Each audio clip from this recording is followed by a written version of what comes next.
Hari Om friends, a very hearty welcome to all our overseas friends to this English session. We have had two sessions in English last two Thursday, and we have summarized the non-dual teachings in those sessions. Every time we try to understand, we try to explain, we try to highlight the essence of these teachings from a different perspective. Ultimately, these teachings lead to the same point, ultimate truth, that I am that, you are that. But through different perspectives,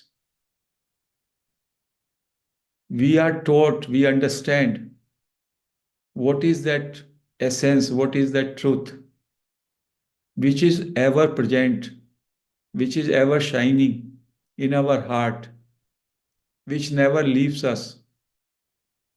And that is the only substratum and illumination. Just to briefly introduce the background again, there have been two paths. There have been two paths of spirituality. Now there are two paths. One path is traditional path of meditation and practices. Kindly understand, this is a very important thing.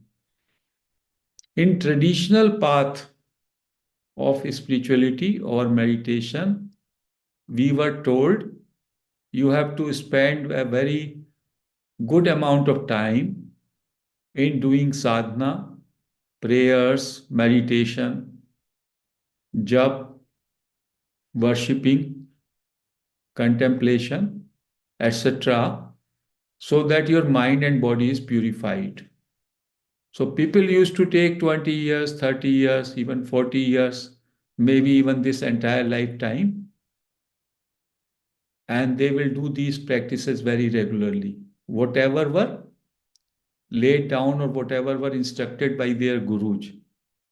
Do jap for this much of time, do meditation for 2 hours in the morning, 2 hours in the evening, so that your mind and body is purified, there is a stability, there is a purity in mind, and then you can experience the ultimate reality, your true nature, because your true nature remains obscured because of the impurity of mind, because of so many latent tendencies hidden in your mind and body. So this was the traditional path of wisdom. Now, as against this is a direct path which at least the three sages in the mid of 20th century, they appeared in the Indian subcontinent, three sages, great sages, and so many more, but I'm just talking of three sages. First is Raman Maharshi, second is Nisargadatta Maharaj, and there has been one more, Atmanand Menon, which I don't discuss, though I know about that because I don't want to confuse by taking the names of so many sages.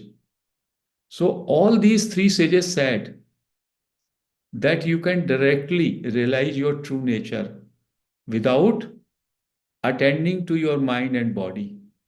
So, what they said, you bypass the body and mind. So, like at the body and mind level, I am depressed, I am unhappy, I am frustrated, I have so many problems. So earlier in sadhana, we will deal with these problems. We will try to purify, to calm down my mind. But they said, let it be bypassed. All these contents which are there in your mind, let it be bypassed and directly you land into the source by the technique of who am I? I am that. So therefore it is called a spiritual bypass also. And nowadays you find every kind of, wherever there is so much of traffic and congestion, be it road or be it your heart, anywhere, the bypass system is always taken the best because it leads you directly where you have to reach. How does it matter? I mean, even if you have just run through the traffic, there is no achievement.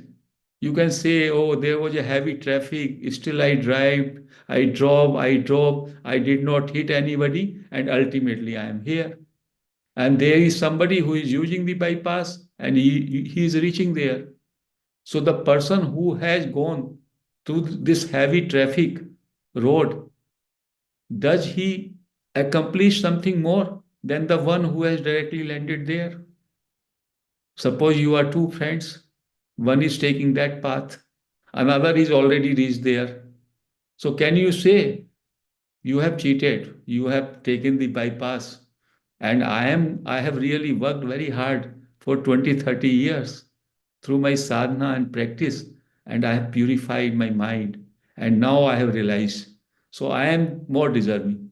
Nothing of that sort, because as a separate personality, you are not there. So who is to achieve? So this direct path is the greatest blessing in the spiritual world, which still we do not know. So we fall prey to the meditation, to other practices, and of course, the understanding of this direct path needs some kind of sharp intellect. If you don't have a sharp intellect, many times you may miss these teachings. So, therefore, we call it a spiritual bypass also. Direct path is a spiritual bypass where the sages say ultimately the purpose of all spirituality is to realize the reality, to realize your true self, that your true nature is divinity, the self which is changeless, which is always illuminating, and which acts as a substratum. Another name for that is a pure awareness or pure consciousness. So that is your true nature. And if you realize that, then you are happiness, you are peace. There is nothing further to attain, nothing further to gain. You are infinite. You are beyond birth and death. You know that you are not a personality. So that all you understand immediately. That is why I'm glad few of our friends who have joined these sessions for the last 4 or 5 sessions only, they speak that reality speaks through them because they are touching to their core, which in the traditional systems, it is a very, very long and arduous journey. So when it is a modern age of bypass in every other respect, better we take this spiritual bypass, that is the direct path in spirituality also, that is the self-realization.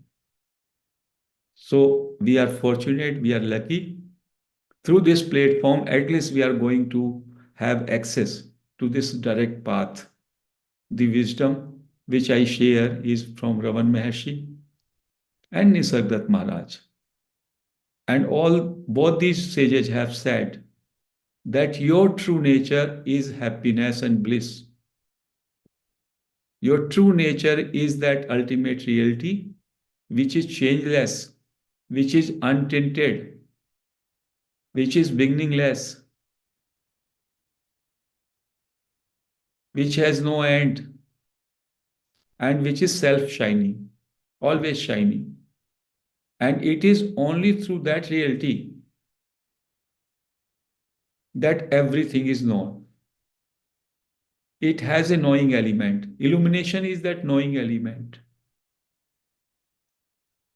So, what they have said that this reality, this is the substratum, it is also named as self. It is substratum means it is the platform or foundation or screen for all the movie. What is this movie? Movie is your continuous experiences. What are your experiences? Now, what is your experience at this moment? You are participating in a satsang. You consider yourself an entity, you consider myself as an entity, and then some conversation is going on. This is a drama here. So, this is the experience. But what is the substratum? Substratum is that awareness only, one awareness, in which this drama is happening. So, out of ignorance, we put our total focus on this objective experience, this drama, and we forget the substratum, the source, the awareness, which is knowing this experience. So, these sages have said, in all the experiences throughout the day or throughout the life, there is only that element of reality which is aware of these experiences. Your experiences are continuously changing. You came here in the satsang. Somebody spoke, now they are listening silently. My words are changing again and again. So your experience is constantly changing. What you are experiencing. But your awareness, which is knowing this experience, remains the same. That awareness, which is present always and which is illuminating these experiences, it is all the same. Be it the awareness which you experience or I experience, that fundamental experience of being aware is always the same. Be when you were 4 years old or 8 years old or 15 years old or now or hereafter. That awareness has not changed. That awareness is always as it is, always shining. But the experiences which are known through that awareness, they continuously kept on changing. So that changeless substratum, which you are as an awareness, that is your true nature. And you are never away from that. But only problem is you are always invested, you are always involved in the objective experience. And you take these experiences as reality. And the source through which these experiences are being known, that became obscured. That is totally concealed. So once you understand this truth, directly you are there. That there is this knowing element, the awareness, that is your true nature. Awareness is knowing everywhere, whenever you are having some experience, there is a knowingness of that experience through that awareness. Now my words are arising. They are arising in that awareness or in that knowingness only. You are listening, that is again happening in that awareness only. There was a thought in the morning when we had posted the message. There is a satsang. You read it. Then it appeared in your awareness only. You came to know about this information. That is again an experience. So, right from the morning when you woke up, there is a continuous flow of experiences, continuous thread. The continuously there are experiences, one experience, another experience, another experience. You see, you can jot down, and you take these experiences as real, and you forget the substratum, that awareness, which is knowing which these experiences are being known. So these sages are saying these all experiences are appearance. They are just arising and subsiding.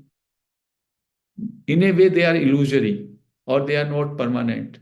Permanent is only one thing, that is your true nature, reality, awareness. This is all has to be said. And for that, Raman Maharshi advised us either to be totally silent, because that reality's nature is total silence within. That is the source. Or you put the question, who am I? And whatever answers you get on after putting this question, who am I? All those answers are at mind and intellect level. Those answers have to be rejected. Thereafter, a time will come, then there will be no answer. Only the I will shine. And that I is another name of awareness, illuminating itself.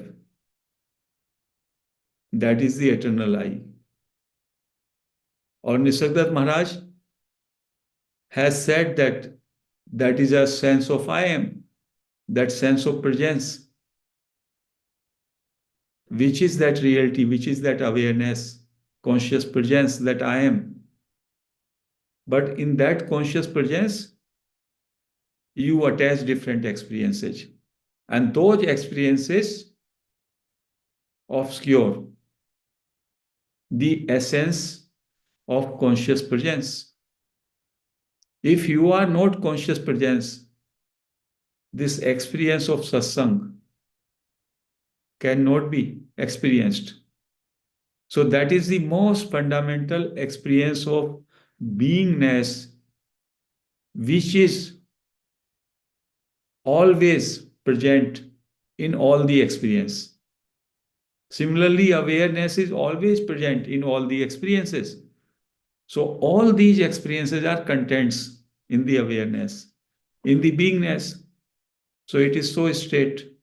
So what these teachers are saying, you stay in that awareness in its pure form when there are no contents.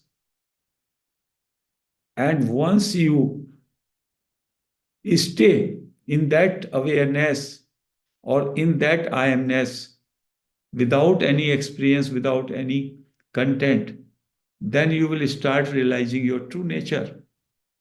And then thereafter, even these experiences will happen that will not disturb you. Right now, you are more grounded, you are more connected, you are more identified with these experiences because of your conditioning, because of your upbringing. We think that our life is this only, these experiences. They are the truth for us. Therefore, we are writing our stories, our biographies, and we are forgetting the true nature, which we are, as the pure awareness. So, this is the direct path. And it is so direct and so easy to understand. Thereafter, you have just to practice it. That's all. Again and again, you need to remind that where am I? Am I with the experience or am I by the knower of that experience, which is the awareness? So when you take 2 or 3 or 4 sessions, your entire garbage, entire conditioning, entire misunderstanding gets totally destroyed. This is the ultimate understanding, ultimate truth. Another name of consciousness is I am, pure I am, or pure awareness, or even you can say I. Then another misconception is that I consider myself a body. I think that this consciousness, sense of I am, is confined into the boundaries of this body. That is not true. If you close your eyes and just feel the sense of beingness, you'll find it is all pervading. It is beyond boundary. Awareness has no division as such. It is undivided. It has no boundaries at all. It is all pervading.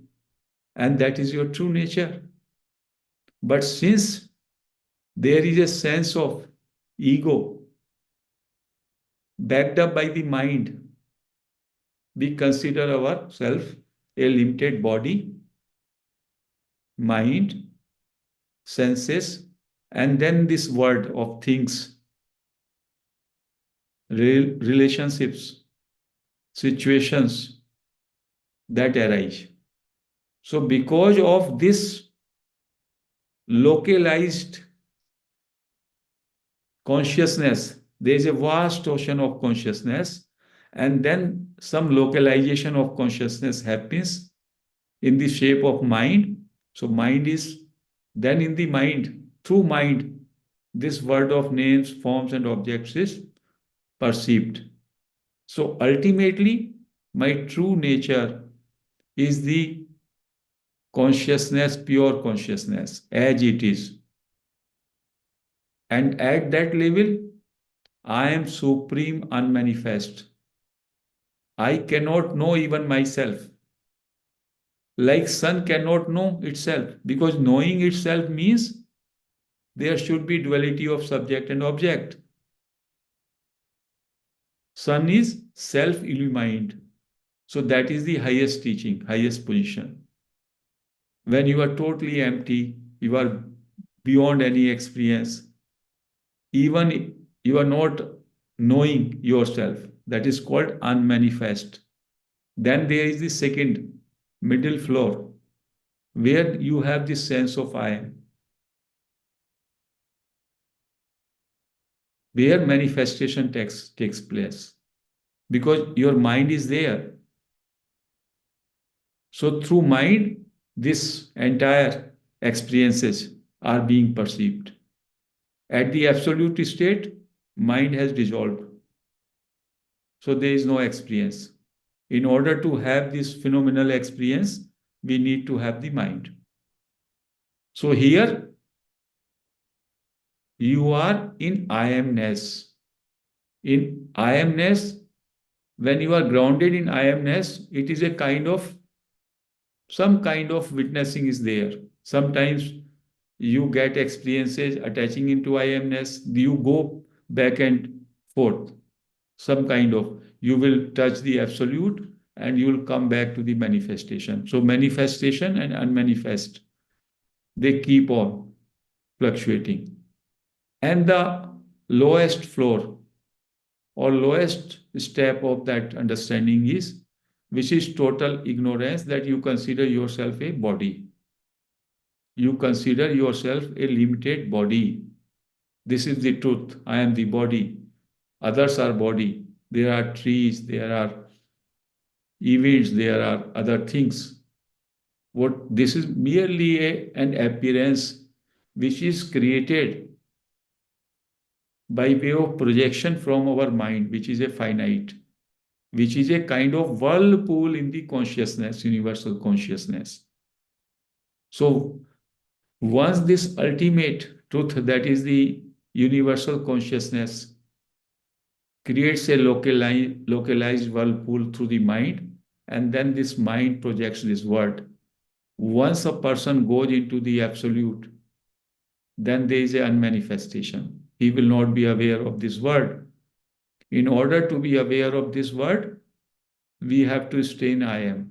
That is also a consciousness announcing its presence. I am present. I amness. When we say I am, that means consciousness proclaiming, declaring its presence. I am. That is all. So these masters, these sages, have very nicely dealt with this. So what we need to do?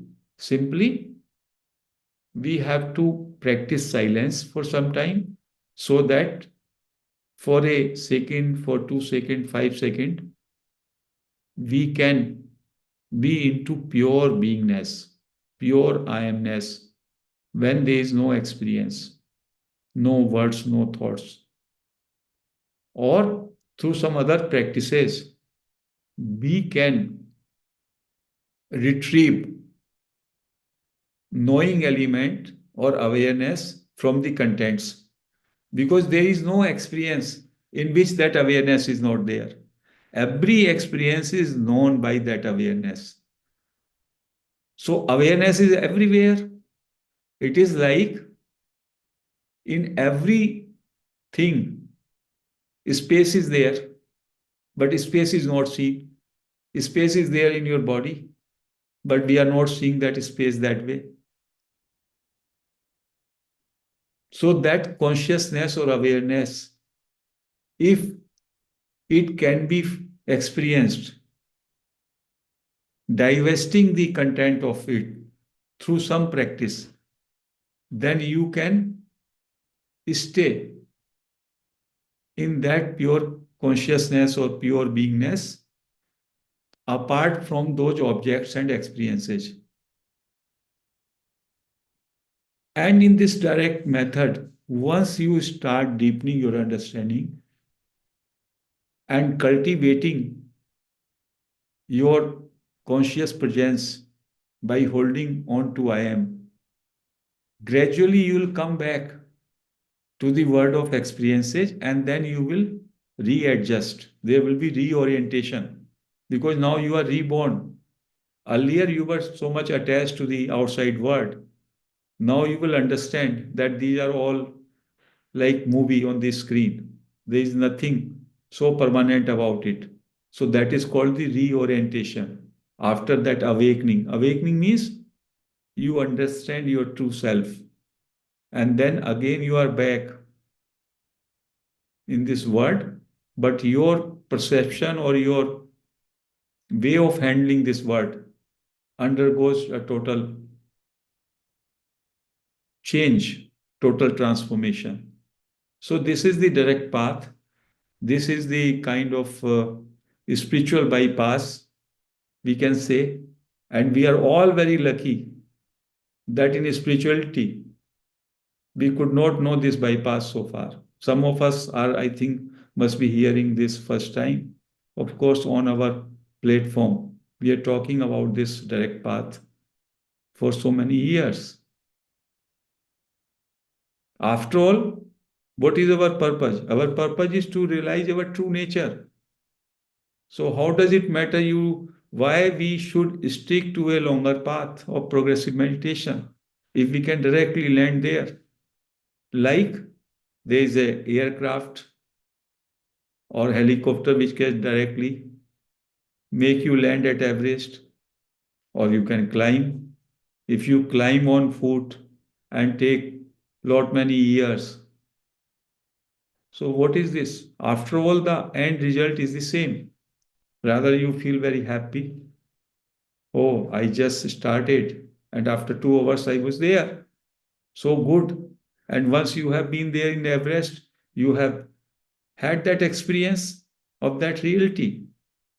So, this is the direct path, and this is the gift of 20th century sages, which we are not aware of.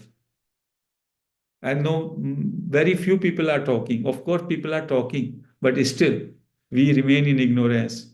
And we say it is birth after birth, so many births, you have done so many karmas, and you have to purify everything, and this much jap, this much puja, this much grace, so many babas, and so many things people say. Of course, if you take that path, there is a truth in this. Then you have to take care of your karmas, you have to purify your mind. They say all this we are bypassing.